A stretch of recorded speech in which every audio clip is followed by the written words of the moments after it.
Hello friends, welcome back to my channel. ನಾನು Bhavya. Friends, ಅಮ್ಮನ ಮನೆಯ ಮತ್ತೊಂದು ವ್ಲಾಗ್ಗೆ ನಿಮಗೆಲ್ಲ ಸ್ವಾಗತ. ಅಮ್ಮನ ಮನೆಯಲ್ಲಿ ದಿನಗಳು ಹೇಗೆ ಕಳೀತಿದೆ ಅಂತ ಹೇಳೋದಕ್ಕೆ ಆಗಲ್ಲ. ಎಷ್ಟು ಬೇಗ ದಿನಗಳು ಕಳೆದೋಯ್ತು ಗೊತ್ತಾ. ಮಕ್ಕಳಂತೂ ಸಿಕ್ಕಾಪಟ್ಟೆ ಎಂಜಾಯ್ ಮಾಡಿದ್ದಾರೆ. ತುಂಬಾ ಚೆನ್ನಾಗಿರುತ್ತೆ. ಅಮ್ಮನ ಮನೆ ಅಂದ್ರೇ ಹಾಗಲ್ವಾ, ಎಲ್ಲ ಮಕ್ಳಿಗೂ ತುಂಬಾ ಖುಷಿಯಾಗುತ್ತೆ. ಅದರಲ್ಲೂ ಅಜ್ಜಿ ಮನೆ ಅಂದರೆ ಮಕ್ಕಳಿಗೆ ಎಷ್ಟು ಖುಷಿ ಅಲ್ವಾ. ಹಾಗೆ ಇವತ್ತಿನ ತಿಂಡಿಗೆ ಅಕ್ಕ ಮೋಮೋಸ್ ಮಾಡಿದ್ದಾಳೆ. ವೆಜ್ ಮೋಮೋಸ್. ಇದು ದಿನಕ್ಕೊಂದು ತಿಂಡಿ, ದಿನಕ್ಕೊಂದು ಆಟ, ದಿನಕ್ಕೊಂದು ಪಾಠ, ಈ ರೀತಿ ಮಕ್ಕಳು ತುಂಬಾ ಎಂಜಾಯ್ ಮಾಡ್ತಿದ್ದಾರೆ. ಅಕ್ಕ ಡೈಲಿ ಮಕ್ಕಳಿಗೆ ಏನಾದರೂ ಒಂದು ಹೊಸ ರುಚಿನ ಮಾಡಬೇಕು ಅಂತ ಹೇಳಿ ಬೇರೆ ಬೇರೆ ಥರದನ್ನ ಟ್ರೈ ಮಾಡಿ ಕೊಡ್ತಾನೆ ಇದ್ಲು. ಮಕ್ಕಳು ಕೂಡ ತುಂಬಾ ಎಂಜಾಯ್ ಮಾಡಿಕೊಂಡು ತಿಂತಿದ್ರು. ಮಕ್ಕಳಿಗಂತೂ ತುಂಬಾ ಖುಷಿ ಆಗ್ತಿತ್ತು ಅಜ್ಜಿ ಮನೆಯಲ್ಲಿ ದಿನಗಳನ್ನ ಕಳೆಯೋದಕ್ಕೆ. ಹೌದು, ನಮ್ಮ ಮಕ್ಳಿಗಂತೂ ಈ ಒಂದು ಚೇಂಜಸ್ ಬೇಕಾಗಿತ್ತು. ಅದಕ್ಕೆ ನಾವು ಹಾಲಿಡೇಸ್ ಸಿಗ್ತಿದ್ದಂಗೆ ಹಳ್ಳಿ ಕಡೆ ಬಂದುಬಿಡ್ತೀವಿ. ಯಾಕಂದರೆ ಸಿಟಿ ಜೀವನ ಹೇಗಿರುತ್ತೆ ಏನೋ ಅಂತ ಗೊತ್ತು. ಮಕ್ಕಳು ಡೈಲಿ ಬೆಳಿಗ್ಗೆ ಬೇಗ ಎದ್ದು ಸ್ಕೂಲ್ಗೆ ಹೋಗೋದು, ಸ್ಕೂಲಿಂದ ಬರ್ತಿದ್ದಂಗೆ ರಾಶಿ ರಾಶಿ ಹೋಮ್ವರ್ಕ್ ಬರೆಯೋದು, ಅವ್ರು ಕೊಡೋಂಥ ಪ್ರಾಜೆಕ್ಟ್ ವರ್ಕ್ ಮಾಡೋದು, ಬರೀ ಇದರಲ್ಲೇ ಮುಳುಗೋಗಿರ್ತಾರೆ. ಪಾಪ ಅವ್ರಿಗೆ ಎಂಜಾಯ್ ಮಾಡೋದಕ್ಕೆ ಟೈಮ್ ಸಿಗೋದಿಲ್ಲ. ಆ ಥರ ಇರುತ್ತೆ. ಇವಾಗಿನ ಸಿಲೆಬಸ್ ಎಲ್ಲ ಗೊತ್ತಲ್ವಾ, ಎಷ್ಟು ಕಷ್ಟ ಇರುತ್ತೆ. ಮಕ್ಕಳಂತೂ ಎಷ್ಟು ಓದಿದ್ರೂ ಸಾಕಾಗಲ್ಲ. ತುಂಬಾ ಸ್ಟ್ರೆಸ್ ಆಗಿರ್ತಾರೆ ಮಕ್ಕಳು. ಅದಕ್ಕೆ ನಾವಂತೂ ರಜಾ ಸಿಗ್ತಿದ್ದಂಗೆ ಹಳ್ಳಿ ಕಡೆ ಬಂದುಬಿಡ್ತೀವಿ. ಇಲ್ಲಂತೂ ಅಜ್ಜಿ ಮನೆಯಲ್ಲಿ ಮಕ್ಕಳು ತುಂಬಾ ಎಂಜಾಯ್ ಮಾಡ್ತಾರೆ. ಅದರಲ್ಲೂ ಅಕ್ಕನ ಮಕ್ಕಳು, ತಂಗಿ ಮಕ್ಕಳು ಜೊತೆ ಅಂತೂ ನನ್ನ ಮಗ ತುಂಬಾ ಎಂಜಾಯ್ ಮಾಡ್ತಾನೆ. ಈ ರೀತಿ ಎಲ್ಲ ಮಕ್ಕಳು ಒಟ್ಟಿಗೆ ಸೇರಿದಾಗ ಅವರ ಬಾಂಡಿಂಗ್ ಕೂಡ ತುಂಬಾ ಚೆನ್ನಾಗಿರುತ್ತೆ, ತುಂಬಾ ಇಂಪ್ರೂವ್ ಆಗ್ತಾರೆ. ಮಕ್ಕಳಂತೂ ಡೈಲಿ ಹೊಸ ಹೊಸ ವಿಷಯಗಳನ್ನ ಕಲ್ತ್ಕೊಳ್ತಾ ಹೋಗ್ತಾರೆ. ಸ್ಕೂಲಲ್ಲೂ ಸಹ ಹೇಳ್ಕೊಡೋಕ್ಕಾಗ್ದಿರೋಂಥ ವಿಷಯನ ಮಕ್ಕಳು ಹಳ್ಳಿ ಜೀವನ ನೋಡಿ, ಹಳ್ಳಿ ಜನಗಳನ್ನ ನೋಡಿ ತಿಳ್ಕೊಳ್ತಾರೆ. ದೊಡ್ಡವ್ರ ಹತ್ರ ಹೇಗಿರ್ತಾರೆ, ಯಾವ ರೀತಿ ಇರ್ತಾರೆ ಹಳ್ಳಿ ಜನಗಳು, ಹಾಗೆ ಒಬ್ರಿಗೊಬ್ರು ಯಾವ ರೀತಿ ಹೆಲ್ಪ್ ಮಾಡ್ತಾರೆ, ಹಾಗೆ ಹಳ್ಳಿ ಜೀವನ ಹೇಗಿರುತ್ತೆ, ಹಳ್ಳೀಲಿ ಯಾವ ಥರ ಕೆಲಸ ಮಾಡ್ತಾರೆ, ಬೆಳಗ್ಗೆ ಬೇಗ ಎದ್ದೇಳೋದಿರ್ಬೋದು, ಹಾಗೆ ಹಸುಗಳಿಗೆ ಮೇವು ಹಾಕೋದಿರ್ಬೋದು, ಹಸುಗಳನ್ನ ನೋಡ್ಕೊಳ್ಳೋ ರೀತಿ ಇರ್ಬೋದು, ಪ್ರಾಣಿಗಳನ್ನ ಯಾವ ರೀತಿ ನೋಡ್ಕೊಳ್ತಾರೆ, ಇದೆಲ್ಲನೂ ಕೂಡ ತಿಳ್ಕೊಳ್ತಾ ಹೋಗ್ತಾರೆ. ಇದನ್ನೆಲ್ಲ ಸಿಟಿಲಿ ಸ್ಕೂಲಲ್ಲಿ ತಿಳ್ಕೊಳ್ಳೋದಕ್ಕಂತೂ ತುಂಬಾ ಕಷ್ಟ ಇರುತ್ತೆ. ಅದರಲ್ಲಿ ಹಳ್ಳಿ ಜೀವನದಲ್ಲಿ ಜಸ್ಟ್ ನೋಡ್ತಾನೆ ತಿಳ್ಕೊಬಿಡ್ತಾರೆ. ಹಾಗೆ ನಮಗೆಲ್ಲ ತುಂಬ ಬೇಜಾರಾದಾಗ ತುಂಬ ಎಂಟರ್ಟೈನ್ಮೆಂಟ್ ಮಾಡೋದು ಅಂತ ಅಂದರೆ ನಮ್ಮ ಚಿಲ್ಟು, ನನ್ನ ತಂಗಿ ಮಗ ಅಂತೂ ಸಿಕ್ಕಾಪಟ್ಟೆ ಎಲ್ಲರೂ ಎಂಟರ್ಟೈನ್ ಮಾಡ್ತಾನೆ. ನಾವಂತೂ ನಕ್ಕು ಸಾಕಾಯಿತು. ಎಲ್ಲರೂ ಮಾತಾಡ್ತಾ ಕೂತಿದ್ವಿ. ಸಡನ್ನಾಗಿ ಹೋಗ್ಬಿಟ್ಟು ನೈಟಿ ಹಾಕೊಂಡು ಬಂದಿದ್ರೆ ಇದು ಯಾರಿದು ಬಂದ್ರಲ್ಲ ಅಂತ ನೋಡಿದ್ರೆ ಚಿಲ್ಟು. ನಾವಂತೂ ನಕ್ಕು ಸಾಕಾಯಿತು. ಅಷ್ಟು ಕಾಮಿಡಿ ಮಾಡ್ತಾನೆ ಇರ್ತಾನೆ. ಇವನು ಮನೇಲಿದ್ದರೆ ಯಾರಿಗೂ ಕೂಡ ಬೇಜಾರಾಗಲ್ಲ, ಅಷ್ಟು ನಗಿಸ್ತಾ ಇರ್ತಾನೆ. ಮತ್ತು ಎಲ್ರಿಗೂ ಅಷ್ಟೇ ಬೇಗ ಇರಿಟೇಟ್ ಕೂಡ ಮಾಡಿಬಿಡ್ತಾನೆ. ನಮ್ಮ ಚಿಲ್ಟು ಇದ್ರಂತೂ ಅಲ್ಲಿ ಬೇಜಾರನ್ನೋ ಮಾತೇ ಇರಲ್ಲ, ಅಷ್ಟು ನಗಿಸ್ತಾನೆ ಇರ್ತಾನೆ. ಎಲ್ಲರೂ ಕೂಡ ತುಂಬಾ ಎಂಜಾಯ್ ಮಾಡ್ತಾರೆ. ಅವನ ಮಾತಿಂದ, ಅವನ ಆಟದಿಂದ ಅಂತೂ ತುಂಬ ಎಂಜಾಯ್ ಮಾಡ್ತಾರೆ. ಹಾಗೆ ಇವಾಗ ಮ್ಯಾಂಗೋ ಸೀಸನ್ ಆಗಿರೋದ್ರಿಂದ ಮಕ್ಕಳಂತೂ ಸಿಕ್ಕಾಪಟ್ಟೆ ಮ್ಯಾಂಗೋ ತಿಂತಾನೆ ಇರ್ತಾರೆ. ಅದರಲ್ಲಂತೂ ನನ್ನ ಮಗ ಅಂತೂ ಮ್ಯಾಂಗೋ ಇದ್ಬಿಟ್ರೆ ಬೆಳಿಗ್ಗೆ ತಿಂಡಿಗೂ ಇರಬೇಕು, ಮಧ್ಯಾಹ್ನ ಊಟಕ್ಕೂ ಇರಬೇಕು, ರಾತ್ರಿ ಊಟಕ್ಕೂ ಇರಬೇಕು, ಆ ರೀತಿ ಹಠ ಮಾಡ್ತಾನೆ. ಅವನಿಗೆ ತುಂಬ ಅಂದರೆ ತುಂಬಾ ಇಷ್ಟ. ಮ್ಯಾಂಗೋ ಅಂದ್ರೇ ಸಿಕ್ಕಾಪಟ್ಟೆ ಇಷ್ಟ. ನಿದ್ರೆ ಮಾಡ್ತಿರೋನ್ನ ಎಬ್ಬಿಸ್ಬಿಟ್ಟು ಒಂದು ಮ್ಯಾಂಗೋ ತಿಂತೀಯಾ ಅಂದರೂ ಕೂಡ ತಿಂತಾನೆ. ಅಷ್ಟು ಇಷ್ಟಪಟ್ಟು ತಿಂತಾನೆ. ಮಕ್ಕಳೆಲ್ಲ ಒಟ್ಟಿಗೆ ಕೂತ್ಕೊಂಡು ಫ್ರೂಟ್ಸ್ ತಿಂತಾ ಇದ್ದಾರೆ. ತುಂಬ ಹೊಸ ವಿಷಯಗಳನ್ನಂತೂ ಹಳ್ಳಿಗೆ ಬಂದಾಗಂತೂ ತಿಳ್ಕೊಳ್ತಾನೆ ಇರ್ತಾರೆ. ನಮ್ಮ ಅಕ್ಕನ ಮಗಳಿಗಂತೂ ಹಳ್ಳಿ ಅಂದರೆ ಎಷ್ಟು ಇಷ್ಟ ಅಂದರೆ ಅವಳಿಗೆ ಸಿಕ್ಕಾಪಟ್ಟೆ ಇಷ್ಟ. ಅವಳು ಯಾವಾಗಲೂ ಹೇಳ್ತಿರ್ತಾಳೆ ಅವ್ರ ಅಮ್ಮನ ಹತ್ರ, ಅಮ್ಮ ನಾನು ಇಲ್ಲೇ ಓದ್ತೀನಿ, ಅಜ್ಜಿ ಮನೆಯಲ್ಲೇ ಓದ್ತೀನಿ, ನನ್ನನ್ನು ಇಲ್ಲೇ ಸ್ಕೂಲಿಗೆ ಸೇರಿಸಿ ಅಮ್ಮ ಅಂತ ಕೇಳ್ಕೊಳ್ತಾಳೆ. ಇನ್ನೂ ಒಂದು ಸ್ಟೆಪ್ ಮುಂದೆ ಹೋಗಿ ಅಮ್ಮ ನನ್ನನ್ನು ಹಳ್ಳಿಗೆ ಮದುವೆ ಮಾಡಿ ಅಂತಾಳೆ. ಅಷ್ಟು ಇಷ್ಟ ಅವಳಿಗಂತೂ. ಹಾಗೆ ನಮ್ಮ ಚಿಕ್ಕಮ್ಮ ಬಂದಿದ್ದರು ನಮ್ಮನ್ನೆಲ್ಲ ನೋಡ್ಕೊಂಡು ಹೋಗೋದಕ್ಕೆ ಅಂತ ಹೇಳಿ. ರಜಕ್ಕೆ ಎಲ್ಲರೂ ಒಟ್ಟಿಗೆ ಬಂದಿದ್ದಾರಲ್ಲ, ಎಲ್ಲರೂ ನೋಡ್ದಂಗೆ ಆಗುತ್ತೆ ಅಂತ ಹೇಳಿ ಬಂದಿದ್ದರು. ನಮ್ಮಮ್ಮನ ತಂಗಿ ಇವರು. ನಾವು ಚಿಕ್ಕವರಿದ್ದಾಗೆಲ್ಲ ಅಜ್ಜಿ ಮನೇಲಿ ನಮ್ಮ ಚಿಕ್ಕಮ್ಮನೇ ನಮ್ಮನ್ನೆಲ್ಲ ನೋಡ್ಕೊಳ್ತಿದ್ದಿದ್ದು. ಬಂದಿದ್ದಂತೂ ತುಂಬಾ ಖುಷಿಯಾಯಿತು. ತುಂಬ ವಿಷಯಗಳನ್ನ ಮಾತಾಡಿದ್ವಿ. ಜಾಸ್ತಿ ವೀಡಿಯೋಸ್ ಎಲ್ಲ ಮಾಡ್ಕೊಳ್ಳೋದಕ್ಕೆ ಹೋಗಲಿಲ್ಲ. ಅವ್ರ ಜೊತೆ ಟೈಮ್ ಸ್ಪೆಂಡ್ ಮಾಡೋದೇ ಒಂಥರ ಖುಷಿ ಆಗ್ತಿತ್ತು. ಸೊ ಜಾಸ್ತಿ ವೀಡಿಯೋಸ್ ಮಾಡ್ಕೊಳ್ಳಲಿಲ್ಲ ಅವರಿದ್ದಾಗ. ಚಿಕ್ಕಿ ಬಟ್ಲು ಚಿಟ್ಟಿ ನೋಡಿ ಇಲ್ಲಿ ಮಮ್ಮಿ ಟಾಪ್ ಅಂತ ಇಲ್ಲಿ ನೋಡಿ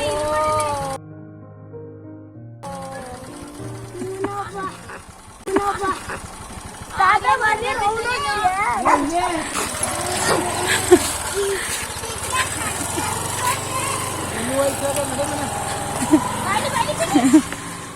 ನೋಡಿದ್ರಲ್ವಾ ನಮ್ಮ ಮಕ್ಕಳು ಅವ್ರ ತಾತ ಇದ್ಬಿಟ್ರಂತೂ ತಾತನ ಜೊತೆ ಯಾವ ರೀತಿ ರೌಂಡ್ ಹೋಗ್ತಾರೆ ಅಂತ. ಅವರು ಹಾಲುನ್ ಡೈರಿಗೆ ಹೋದರೆ ಹಾಲುನ್ ಡೈರಿಗೂ ಹೋಗ್ತಾರೆ. ಎಷ್ಟೋ ವಿಷಯಗಳನ್ನ ತಿಳ್ಕೊಂಡಿದ್ದಾರೆ. ಹಾಲುನ್ ಡೈರಿಲಿ ಹಾಲು ಹೇಗೆ ಹಾಕೋದು ಪ್ರತಿಯೊಂದೂ ತಿಳ್ಕೊಂಡಿದ್ದಾರೆ. ಹಳ್ಳೀಲಿ ತುಂಬ ವಿಷಯಗಳನ್ನ ಕಲ್ತ್ಕೊಳ್ತಾರೆ. ಅಪ್ಪಾಜಿ ಜೊತೆ ಅಂತೂ ತೋಟಕ್ಕೆಲ್ಲ ಹೋದಾಗ ಅಲ್ಲೂ ಸಹ ಪ್ರಶ್ನೆ ಮಾಡಿ ಅದೇಗೆ ಇದೇಗೆ ಅಂತ ಪ್ರತಿಯೊಂದೂ ತಿಳ್ಕೊಳ್ತಿರ್ತಾರೆ. ಹಾಗೆ ಇವಾಗ ಹಣ್ಣೆಲ್ಲ ಕಟ್ ಮಾಡ್ತಿದ್ರು. ಎಷ್ಟೋ ವಿಷಯಗಳನ್ನ ಅವರು ಅಬ್ಸರ್ವ್ ಮಾಡಿರ್ತಾರೆ. ಮಕ್ಕಳು ಗೊತ್ತೇ ಇರಲ್ಲ. ಅದರಲ್ಲೂ ನನ್ನ ಮಗ ಅಂತೂ ಮನೇಲಿ ಬಂದು ಹೇಳ್ತಿರ್ತಾನೆ, ತಾತ ಹಿಂಗೆ ಹೇಳ್ತಿದ್ರು, ತಾತ ಹಿಂಗೆ ಮಾಡ್ತಿದ್ರಲ್ವಮ್ಮ, ಅಜ್ಜಿ ಇದು ಹೇಳಿದ್ರಲ್ವಮ್ಮ ಅಂತ ಹೇಳ್ತಿರ್ತಾರೆ. ನನಗೆ ಆಶ್ಚರ್ಯ ಆಗುತ್ತೆ, ಎಷ್ಟೊಂದು ವಿಷಯಗಳನ್ನ ತಿಳ್ಕೊಂಡಿದ್ದಾನಲ್ವ. ನೋಡ್ತಾನೆ ಮಕ್ಕಳು ಎಷ್ಟೋ ವಿಷಯಗಳನ್ನ ತಿಳ್ಕೊಳ್ತಾರೆ. ಹಾಗೆ ಪ್ರಶ್ನೆ ಮಾಡ್ತಾರೆ ಮಕ್ಕಳು, ತಾತ ಅಜ್ಜಿನ ಇದೇನಕ್ಕೆ ಮಾಡೋದು, ಈ ಥರ ಯಾಕೆ ಮಾಡ್ತೀರಾ, ಪ್ರತಿಯೊಂದೂ ತಿಳ್ಕೊಳ್ತಾ ಹೋಗ್ತಾರೆ. ಇದನ್ನೆಲ್ಲ ಸ್ಕೂಲಲ್ಲಿ ಹೇಳ್ಕೊಡೋದಿಲ್ಲ, ಇದನ್ನೆಲ್ಲ ನೋಡಿನೇ ತಿಳ್ಕೊಳ್ಬೇಕು. ಮಕ್ಕಳಿಗೆ ಹಳ್ಳೀಲಿ ಒಂದು ಒಳ್ಳೆ ಜೀವನ ಸಿಕ್ಕೇ ಸಿಗುತ್ತೆ. ಹಳ್ಳಿ ಜೀವನನ ಮಕ್ಕಳಂತೂ ಸಿಕ್ಕಾಪಟ್ಟೆ ಎಂಜಾಯ್ ಮಾಡಿದ್ರು. ನಮಗೂ ಕೂಡ ನಮ್ಮೂರ ಅಂದರೆ ತುಂಬಾ ಇಷ್ಟ ಆಗುತ್ತಲ್ವ. ಎಷ್ಟೇ ಸಿಟಿಲಿದ್ರೂ ನಮ್ಮೂರ ಕಡೆ ಮನಸ್ಸು ಎಳಿತಾನೆ ಇರುತ್ತಲ್ವ, ಯಾವಾಗ ಹೋಗ್ತೀವ ಮತ್ತೆ ಅಂತ. ನಾವಂತೂ ತುಂಬಾ ಎಂಜಾಯ್ ಮಾಡಿದ್ವಿ. ಮಕ್ಕಳು ಕೂಡ ತುಂಬಾ ಎಂಜಾಯ್ ಮಾಡಿದ್ರು. ಹಳ್ಳಿ ಜೀವನನೇ ಅಷ್ಟು, ಎಲ್ಲರೂ ಹಿಡಿದಿಟ್ಕೊಳ್ಬಿಡುತ್ತೆ. ಹಳ್ಳಿಗೆ ಹೋದ್ಮೇಲೆ ಅಲ್ಲಿಂದ ಬರೋದಕ್ಕೆ ಮನಸ್ಸೇ ಇರಲ್ಲ. ಅದರಲ್ಲೂ ಅಮ್ಮನ ಮನೇಲಿ ಕಳೆಯೋ ದಿನಗಳನ್ನ ನೆನೆಸ್ಕೊಳ್ತಿದ್ರೆ ಮತ್ತೆ ಯಾವಾಗ ಹೋಗ್ತೀವಪ್ಪ ಅಂತ ಅನ್ನಿಸ್ತಾನೆ ಇರುತ್ತೆ. ಮಕ್ಕಳು ಕೂತ್ಕೊಂಡು ತಾತ ಹಣ್ಣು ಕಟ್ ಮಾಡಿ ಕೊಡ್ತಿದ್ದಾರೆ, ಇವರೆಲ್ಲ ಕೂತ್ಕೊಂಡು ಎಂಜಾಯ್ ಮಾಡ್ಕೊಂಡು ತಿಂತಾ ಇದ್ದಾರೆ. ಯಾವಾಗಲೂ ಅಪ್ಪಾಜಿನೇ ಕಟ್ ಮಾಡೋದು. ಜಾಕ್ ಫ್ರೂಟ್ ಅಂತ ಬಂದರೆ ಅಪ್ಪಾಜಿನೇ ಕಟ್ ಮಾಡಿ ಎಲ್ಲ ನೀಟಾಗಿ ಬಿಡಿಸಿಟ್ಬಿಡ್ತಾರೆ. ನಾವೆಲ್ಲ ಹೋಗಿ ಎಂಜಾಯ್ ಮಾಡ್ಕೊಂಡು ತಿನ್ನೋದಷ್ಟೇ. ಅಂಬ ಮುದ್ದು ಮಾಡಪ್ಪ, ಅಂಬ ಮೇಲೆ ಟಚ್ ಮಾಡ್ತೀಯಾ? ತೆಂಗೆ ಮಾಡಿ ತೋರ್ಸು.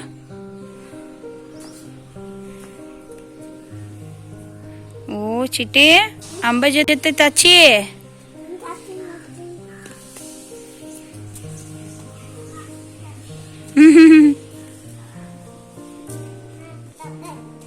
ತೊಪ್ಪೆ ಇತ್ತಾ? ಅಲ್ಲೇ ಬಿದ್ದಿದೆ ತೊಪ್ಪೆ. ಅದನ್ನು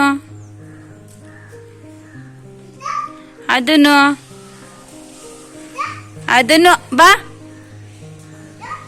ಎಲ್ಲ ತೊಪ್ಪೆನೆ. ಬಾ ಒಳಗಡೆ ಹೋಗೋಣ, ಬಾ ಬೇಗ. ಹಾಗೆ ಮಕ್ಕಳೆಲ್ಲ ಸೇರಿಕೊಂಡು ಎಲ್ಲರೂ ಒಂದೊಂದು ಬರ್ಡೇದು ಕಾರ್ಡ್ನ ರೆಡಿ ಮಾಡಿ ಇಟ್ಕೊಂಡಿದ್ದಾರೆ.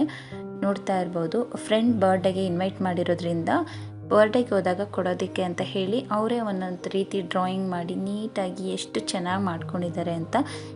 ತುಂಬ ಕ್ರಿಯೇಟಿವ್ ಆಗಿ ಏನೇನೋ ಮಾಡಿ ಇಟ್ಕೊಂಡಿದ್ರು. ಮಕ್ಕಳೆಲ್ಲ ತುಂಬ ಖುಷಿಯಿಂದ ರೆಡಿಯಾಗಿ ಬರ್ಡೇಗೆ ಹೋಗಬೇಕು, ಫ್ರೆಂಡ್ ಬರ್ಡೇಗೆ ಅಂತ ರೆಡಿಯಾಗಿದ್ದರು. ಅವ್ರಿಗೆ ಇಲ್ಲಿ ಹಳ್ಳೀಲಿ ಕೂಡ ಬೇರೆ ಮಕ್ಕಳು ಅವರು ಕೂಡ ರಜಕ್ಕೆ ಬಂದಿರ್ತಾರಲ್ಲ, ಅವರು ಕೂಡ ಇವ್ರಿಗೆ ಫ್ರೆಂಡ್ಸ್ ಆಗಿರೋದ್ರಿಂದ ಅವರಿಂದನೂ ತುಂಬ ಹೊಸ ಹೊಸ ವಿಷಯಗಳನ್ನ ತಿಳ್ಕೊಳ್ತಿದ್ದಾರೆ ಎಲ್ಲರೂ ಕೂಡ.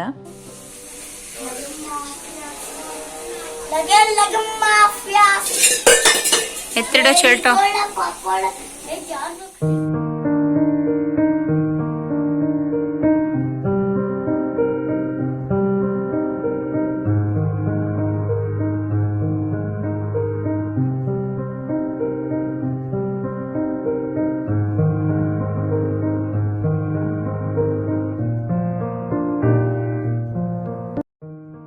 ಮಕ್ಕಳೆಲ್ಲ ಬರ್ಡೇಗೆ ಹೋಗೋದಕ್ಕೆ ತುಂಬ ಬೇಗನೆ ರೆಡಿಯಾಗಿ ಕೂತಿದ್ದಾರೆ.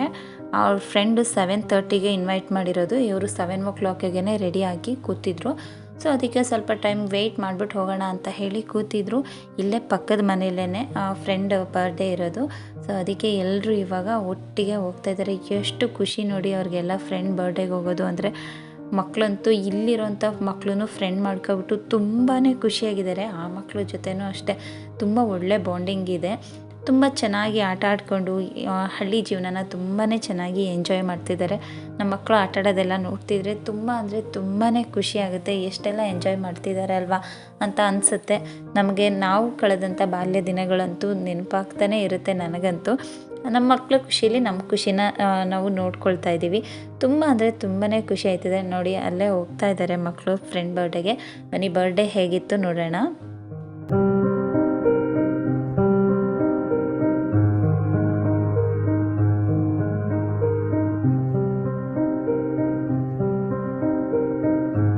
ಹ್ಯಾಪಿ ಹ್ಯಾಪಿ ಬರ್ತ್ಡೇ, ನಿನ್ನ ಬಾಳು ಎಂದು ಬೆಳಕಾಗಬೇಕು. Happy happy birthday.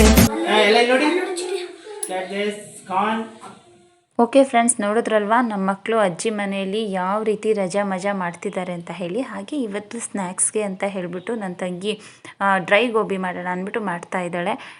ತುಂಬ ದಿನ ಆಗಿತ್ತು ಗೋಬಿ ಎಲ್ಲ ತಿಂದು, ಅದಕ್ಕೆ ಡ್ರೈ ಗೋಬಿನೇ ಸಾಕು ಅಂತ ಹೇಳಿಬಿಟ್ಟು ಡ್ರೈ ಗೋಬಿ ಮಾಡಿದ್ಲು. ಸಖತ್ತಾಗಿತ್ತು, ಟೇಸ್ಟ್ ಅಂತೂ ತುಂಬಾ ಚೆನ್ನಾಗಿತ್ತು. ಓಕೆ ಫ್ರೆಂಡ್ಸ್, ಈ ಒಂದು ವ್ಲಾಗ್ನ ನಾನು ಇಲ್ಲಿಗೆ ಎಂಡ್ ಮಾಡ್ತಾಯಿದ್ದೀನಿ. ಈ ವ್ಲಾಗ್ ನಿಮ್ಗೆ ಇಷ್ಟ ಆಗಿದ್ರೆ ಪ್ಲೀಸ್ ಲೈಕ್ ಮಾಡಿ, ಆದಷ್ಟು ನಿಮ್ಮ ಫ್ರೆಂಡ್ಸ್ ಆ್ಯಂಡ್ ಫ್ಯಾಮಿಲಿ ಜೊತೆ ವೀಡಿಯೋಸ್ನ ಶೇರ್ ಮಾಡಿ. ಹಾಗೆ ಸಬ್ಸ್ಕ್ರೈಬ್ ಮಾಡ್ಕೊಳ್ದೆ ವಾಚ್ ಮಾಡ್ತಿದ್ರೆ ಪ್ಲೀಸ್ ನನ್ನ ಚಾನಲ್ನ ಸಬ್ಸ್ಕ್ರೈಬ್ ಮಾಡ್ಕೊಳ್ಳಿ ಅಂತ ಹೇಳ್ತಾ ಈ ಒಂದು ವಿಡಿಯೋನ ಇಲ್ಲಿಗೆ ಎಂಡ್ ಮಾಡ್ತಿದ್ದೀನಿ. ಸಿಗೋಣ ಮುಂದಿನ ವಿಡಿಯೋದಲ್ಲಿ.